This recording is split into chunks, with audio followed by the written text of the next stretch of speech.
Let's talk more about what's been happening on Capitol Hill with our political analyst, Brian Sobel. Brian, another setback for the GOP. Obviously, I'm going to guess you're not very surprised, but is this what we can expect in the next days and weeks? Yes, because these amendments, these new ideas are coming from certain members who don't have enough votes to pass the thing. Democrats are not going to vote for it, and many of the Republicans aren't going to vote for it. So you're going to start seeing more and more lopsided numbers where Republicans are just calling in their no vote. Okay, so if this whole effort fails, we are going to continue to have Obamacare moving forward until somebody comes up with some kind of new effort to get a new health care law. That's exactly it, Ken. It's not going to happen quickly unless they can sit down with Democrats and come up with a plan that some other people can sign on to. They can't get the votes. No way. And the criticisms about Obamacare that the Republicans keep saying, the Democrats are saying, well, let's fix the problems with Obamacare. Would that have any legs moving forward? Well, assuming the Republicans can start accepting that they can't pass their own repeal version and replace, right, maybe they can finally start talking. And Dems have to come to the party too, by the way.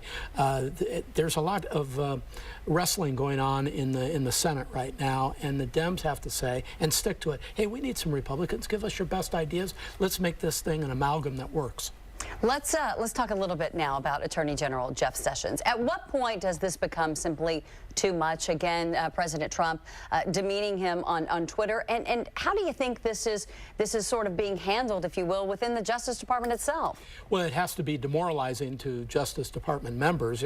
Your boss is essentially being raked over the coals every day, and it's I've said it before, unbecoming of the president to continue to do that. Either fire Jeff Sessions, but this idea of just piling on until Jeff Sessions says, I'm out of here, I can't do this anymore, I don't think is the right way to run a government. Now, we just moving on to the transgender topic, yes, the surprise tweet that even the Pentagon apparently was caught by surprise. We just had Mark Leno on a few minutes ago, yes, and he seemed to indicate this is a distraction by President Trump to get the eye off the Russia investigation to talk about something else. Do you buy into that theory? I heard Mark's remarks, and I'm not sure I totally buy into what he's saying.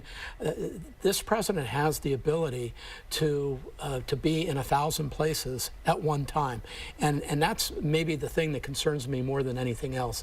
It's a lack of focus. This transgender issue in the whole spectrum of things facing the administration and the United States is but a blip. It's very important to the transgender community. But why the president today? Why at this time? All of that. Nobody has an idea. It's inexplicable at times. Okay, what about those, though, who claim that there is a reason for this today, and that is that some people are fearful that Attorney General Jeff Sessions is going to resign. People who are loyal to Jeff Sessions do not support transgender people being in the military, so this is an attempt by the president to sort of satisfy them. He's clearly doing this for some members of his base. But we have learned thus far, Heather, that we kind of don't know how to read him. He could have awakened this morning and said, "That's my idea for the day," and boom. You would think that any president would calculate this stuff, talk to his advisors and that sort of thing. But Ken, to your point, if the Pentagon, which they did, basically said, you have to contact the White House. Right. You know, right, and this is a military decision, related decision, and go call the White House. Something's not right. Yeah, a little not connecting. No, total disconnect. All right. Yeah. Brian Sobel, thank you very much. You're very Appreciate welcome. it. Yep.